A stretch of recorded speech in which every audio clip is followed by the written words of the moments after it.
কেমন আছেন সবাই? আশা করি ভালো আছেন। পুচকি মেয়ে ঈশা চ্যানেলে আপনাদেরকে স্বাগত জানাই। আজকে যাচ্ছি ঈশাকে নিয়ে ডাক্তার ঘর।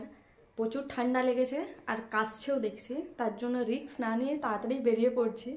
তো চলুন যে আপনাদের সাথে কথা বলছি। এই দিকে আমাদের টোটোও চলে আসে, আমরা বেরিয়ে পড়ি। আর বাইরে কত কুয়াশা দেখুন, যেমন সকালবেলায় দেয় সে টাইমে সেরকমই দিচ্ছিল। তখন আমরা বেরোই প্রায় 11টার দিকে, আমরা দেখতে দেখতে পৌঁছেও যাই। আর ভেতরে দেখি কত ভিড়, অনেক লোকই বসেছিল। তারপরে আমাদের চলে আসে নাম্বার, আমরা ডাক্তার দেখে আমরা বেরিয়ে আসি। তারপরে ওষুধ দোকানেও আমরা ওষুধ নিয়ে নিই, ওষুধ দোকানেও প্রচুর ভিড় ছিল। আর আসার সময় প্রায় বেজে গিয়েছিল 12টা কি 12:30টার মতন বেজেছিল। তখনও দেখুন কতটা ভিড়। আমরা ওষুধ কিনে বাড়ি চলে আসি, অনেকগুলোই ওষুধ দিয়েছে, ওষুধগুলো এরপর টাইমে খাওয়াতে হবে। তো আজকে ভিডিওটা এখানেই শেষ করছি, আজকের মতো টাটা।